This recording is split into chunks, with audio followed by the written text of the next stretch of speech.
Hi there, I'm Jennifer Schmidt from Oasis Wellness. I'm so glad you're joining me today for this video. I've been thinking a lot about the concepts, the paradigms of giving up, giving something or someone up versus letting go.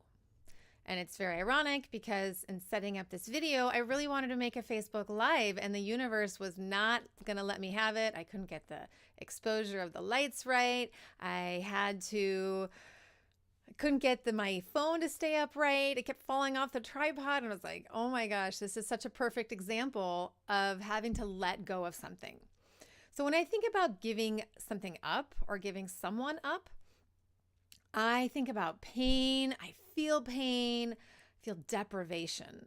But when I think about letting go, to me, letting go is the pleasure of making space for something new. So with this video, I had to let go of wanting to make a Facebook Live video and decided to just record it instead. And I can still put it up on Facebook and on YouTube and wherever I want. It just won't be live.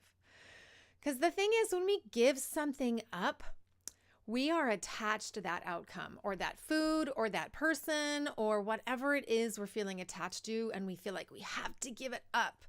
We are afraid of the outcome if we do give it up or if we don't give it up. It's kind of this damned if you do, damned if you don't. And we close ourselves off to any other possibilities. Giving up is like giving something or giving up someone. It's like we're somehow punishing ourselves. It hurts. Giving up hurts. But when we let go of something, we are unattached to whatever we're letting go of. We are unattached to the outcome of what it is we're letting go of. So I had to detach myself from the outcome of making a Facebook Live video. And when I did that, I opened myself up to surrender and to an energy of love that wasn't there before. Because letting go liberates. Letting go transforms. And the beauty is we have total control if we give something up versus letting someone or something go. And it doesn't matter if it's a habit or a job or losing weight or transforming or ending a relationship. So let's look at losing weight, for instance. Let's say I think, okay, I'm going to give up sugar for 30 days and I'm going to lose 10 pounds. And what I'm telling my body and what I'm telling the universe is I'm going to deprive myself of pleasure for 30 days. And in that process, I'm going to lose 10 pounds, no matter how much it stresses me out, right? And if I only lose 8 pounds or 8.5 pounds, it will cause me pain because I will have failed because I was attached to the outcome of losing 10 pounds. But what if you said, I am letting go of sugar or bread or alcohol or whatever it is you want to let go of for 30 days. I'm going to embrace eating more fresh vegetables. I'm going to embrace walking and doing yoga and getting out and moving my body. And I let go of the weight that no longer serves me. The energy of those two outcomes, that giving up versus letting go, they're completely different, aren't they? When I think about giving up the sugar or the bread or the alcohol or whatever it is, the tortilla chips, because you guys know I love tortilla chips and guac, like giving it up, it's like it's torture. And I'm fixated on this idea of losing 10 pounds. But when I surrender to the letting go, I'm letting go of the outcome.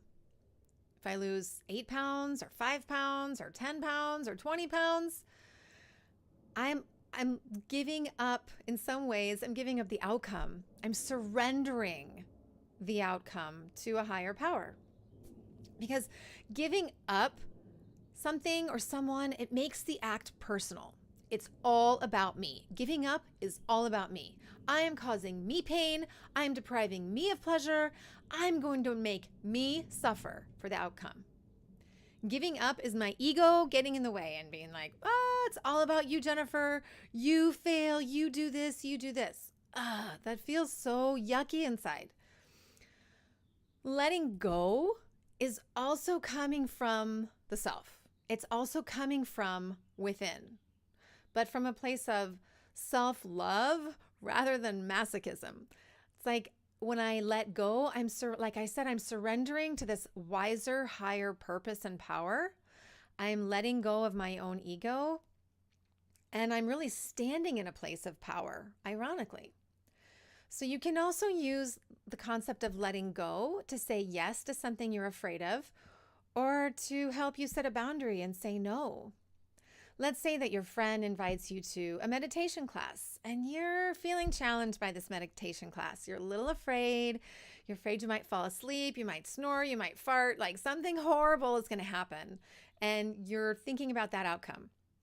But instead you let it go. You say, all right, I'm surrendering. I'm letting go of whatever might come of this meditation class. And you go, you say yes to your friend. And it ends up being a magical experience. Or maybe it's not a great experience, but you said yes. You stepped into your own power. You surrendered. You let go. You made space for the possibility of more pleasure in your life. And it's really the same thing for setting a boundary. And setting boundary, it's so hard for us in our culture. We are not taught to set boundaries, especially for women. We have to be these leaky energy buckets, just give all of our power away to our kids, to our spouses, to whoever, our jobs, all of it. We're just taught to be leaky. However, setting boundaries is really important because we need to set boundaries to make space for more pleasure in our life. So you can ask yourself, is this person or is this habit or is this job or is this lifestyle, is this serving me? Does this person or this concept, does it allow me to stand fully in my power from a place of love? And if not, consider how you feel, how you would feel by letting it or letting that person go. I've had to do this a lot lately.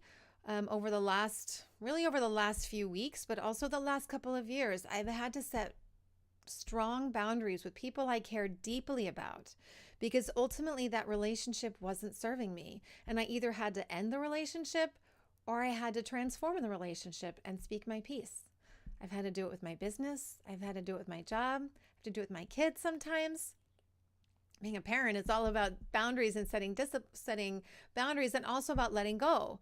Letting my daughter drive to the beach last weekend, that was a major exercise in letting go. And I just had to surrender that I couldn't control her. I couldn't do it my whole life. I had to let her go. I had to let her make that drive over that curvy road over Highway 17 because she needed that. I had to let her go. I had to let her grow up. And it's going to be the same thing when I let her go off to college or when I let my daughter go to Europe on an exchange this summer. Because the reality is I'm kind of a control freak. You just ask anybody who knows me. And it's really challenging for me to let go sometimes. I think about giving up or not giving up. I'm going to fight. But really, I'm so much more at peace when I let go. I'm so much more at peace when I surrender. And then when I surrender, it's not about me or my ego or my success or my failure or my this or my that. It just is. And it allows me to really step into a place of pleasure and fulfillment and love in a whole new way. So I urge you to find something in your life, whether that's a habit that's not serving you, maybe it's a relationship. It doesn't have to be something big. You don't have to go out and end your marriage, right? Just find something little and think about letting it go versus giving it up or giving that person up. Sometimes we have to do this too for people who have crossed over, people who have passed away. Gosh, so many people have died in the last couple of years. It's like, am I getting old or what's happening in our world? And I really have to let them go. I have to let them go to be with God in the amazing place where they are now and know that I still feel their love. I can still feel them. I don't ever have to give them up. And it gives me so much more peace inside to know that they're still there, that I've let them go. They're out in the ether. I've surrendered them up to God. And it doesn't cause me nearly as much pain. I still miss them, but it doesn't hurt me quite so much. So like I said, Try thinking about, find something in your life that you need to let go of, maybe someone or an aspect of your relationship that's really throwing you off, or a habit that's really harming your health. You know you need to let it go. Maybe that's staying up late at night watching TV instead of going to bed earlier and giving yourself a couple more hours of sleep.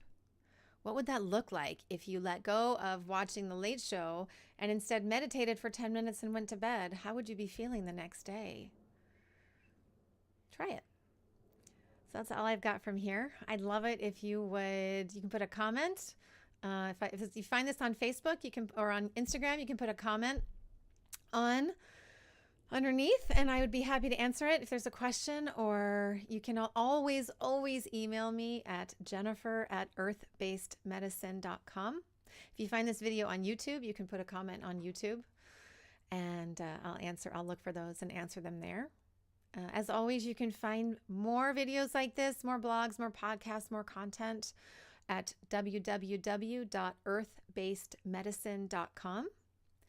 And I wish you a wonderful day and a wonderful journey. I'm here for you if you need anything. If you need a little hand holding while you're letting go, let me know. I'll be there for you.